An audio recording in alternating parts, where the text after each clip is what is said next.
আসসালামু আলাইকুম। আজকে আমি গরুর মাংস দিয়ে লাউ দিয়ে রান্না করব। এই যে আমার লাউ কুটে রেখেছি বড় বড় করে সুন্দর করে। এখন আমি মাংসটাকে ধুয়ে ছোট ছোট টুকরা করে নিয়েছি পরিষ্কার করে। এখন আমি এর ভিতরে এই যে আদা, রসুন, পেঁয়াজ এগুলো আমি দিয়ে দিলাম। আর এই যে মশলা, সব মশলা জিরা, ধনিয়া, গরম মশলার গুঁড়ি, স্বাদ মতো লবণ, হলুদ, মরিচ এগুলো আমি দিয়ে দিলাম। এখন আমি সুন্দর করে হাতে মাংসটা মেখে নেব। বন্ধুরা, তোমরা তো জানো হাতে মাখা মাংস, ছোটো মাছ, যে কোনো জিনিস খুবই টেস্ট হয়, মজা হয়। তাই আমি আজকে এটা হাতে মেখে মাংসটা দিয়ে আমি লাউ দিয়ে রান্না করব। লাউ এটা ঠান্ডা তরকারি, যে কোনো কিছু দিয়েই রান্না করা যায়। তা আমি আজকে চিন্তা করলাম আজকে লাউ দিয়ে রান্না করব। পেটও ভালো থাকবে আর মাংসগুলোও খেতে ভালো হবে। এমনিতে মাংস খালি শুধু শুধু খাওয়া ঠিক না।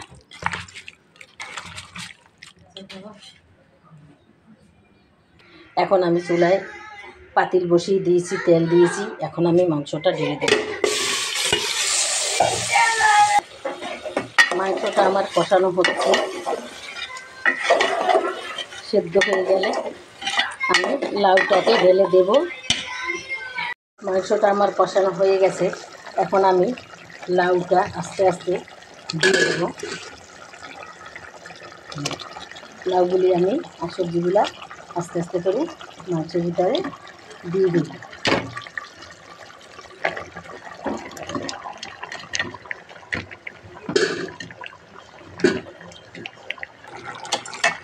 দেখো বন্ধুরা, লাউ মাংসটা আমি সুন্দরভাবে কষিয়ে নিচ্ছি।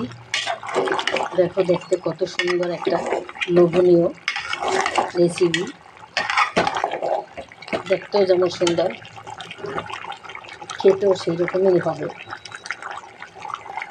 এখন বন্ধুরা, আমি একটুখানি গরম মশলা দিয়ে দিলাম, কারণ আমার মশলায় সব কিছু আছে, সেই জিনিস অল্প করেই দিয়েছি।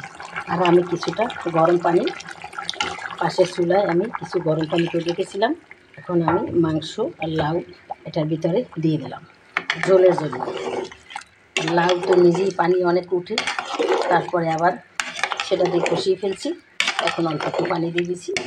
এখন মাংস সেদ্ধ হয়ে গেলে, সবজিটা সেদ্ধ হয়ে গেলে আমি পরিবেশন করে তোমাদেরকে দেখাবো। আমার রেসিপিটা হয়ে গেছে বন্ধুরা। এখন আমি কিছুটা জিরার গুঁড়ি দিয়ে দিচ্ছি টেস্টটা বাড়ার জন্য। এখন আমি পরিবেশন করে তোমাদেরকে দেখাবো লাউ আর মাংসের তরকারিটা কেমন হয়েছে, তোমরাই বলবা। আমার লাউ মাংসের তরকারিটা হয়ে গেছে বন্ধুরা। দেখো, তোমাদের কাছে যদি ভালো লাগে তাহলে আমাকে একটা লাইক অবশ্যই দিবে, আর আমার চ্যানেলটা সাবস্ক্রাইব করে দিবে, আমার চ্যানেলটাকে শেয়ার করে দিবে। তাহলে আজকের মতো বন্ধুরা রাখি। আসসালামু আলাইকুম।